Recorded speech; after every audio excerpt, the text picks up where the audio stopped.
कानपुर के बाबूपुरवा कॉलोनी मकान नंबर 267/11 किदवई नगर कानपुर में 50 वर्षों से रह रही शाइना नामक महिला ने शादी नहीं की थी, इसलिए वह अकेली ही रहती थी। गरीबी के चलते जैसे तैसे वो अपना गुजारा करती थी। पैसे ना होने के कारण उसकी बिजली भी काट दी गई थी। बस वो किसी तरह अपना पेट भर लेती थी। फिर कुछ दिन बाद वो बीमार हो गई थी। गरीबी की वजह से वो अपना इलाज कराने में भी असमर्थ थी। पास में ही रहने वाली शाइना की भतीजी निदा, वो भी गरीबी से परेशान थी। लेकिन जब उसे पता चला कि उसकी बुआ बीमार हो गई हैं, तो वो उसकी सेवा व उसका किसी प्रकार से इलाज कराने लगी।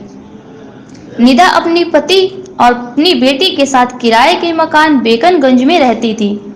दूर होने के कारण निदा प्रतिदिन अपनी बुआ के पास जाने में भी असमर्थ थी, जिसकी वजह से शाइना ने निदा को अपने साथ ही रख लिया था। करीब 4 महीने के बाद शाइना की मौत हो गई।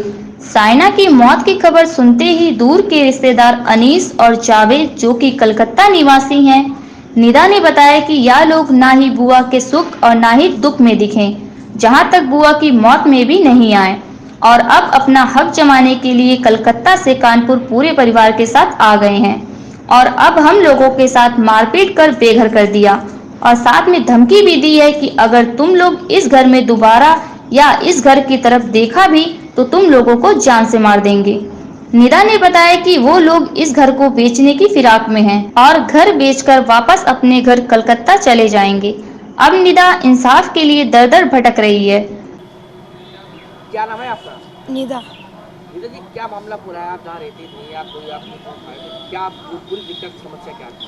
सर हम यहाँ रह रहे थे कॉलोनी में 200/266/11 में, तो 67/11 में हम हमारे फुप्पी उनके साथ हमने 20 साल से 30 साल से कोई नहीं रहता था। हमारी जब शादी यहाँ हुई, हम तो उड़ीसा के पले हुए, यहाँ हमारी शादी हुई। हम जब से हम इनको फुप्पू जाने हैं, जब से वो हमको समझे और हमने उनको समझा। फिर बीच में हमारे भाई की भी डेथ हो गई, हम उड़ीसा चले गए, फिर वहाँ से आए, हमारे फुप्पू का भी तबीयत बहुत कंडीशन ख़राब हो गई। इसी दौरान वो हमारे घर में आई रहीं, फिर उनकी तबीयत ख़राब हो गई, उसी में इनका इंतकाल हो गया। और उन्हीं ने कहा हम बहुत गरीब है बेटा, तू भी वो भी बहुत गरीब थी, वो भी कैसे दवा करे दारू करे कहाँ से, मतलब सब कर रही थी।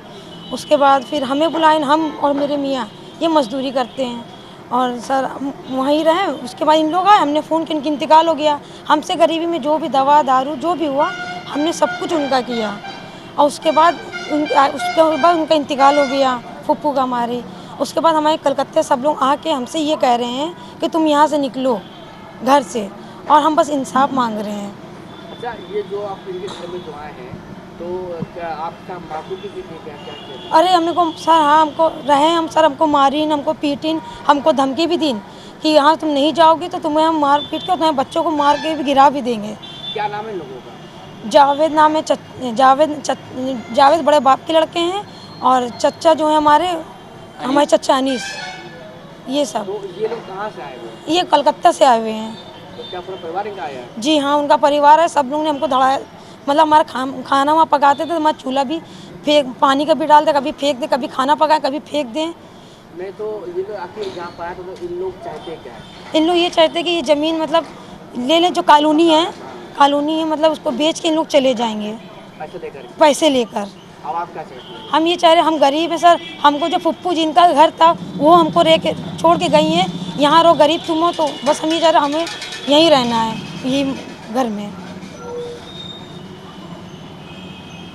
अब देखना यह होगा कि क्या निदा को इंसाफ मिलता है या दबंग अपनी रसूख के चलते मकान को किसी और के हाथों बेचकर सारा पैसा लेकर रफू चक्कर हो जाते हैं।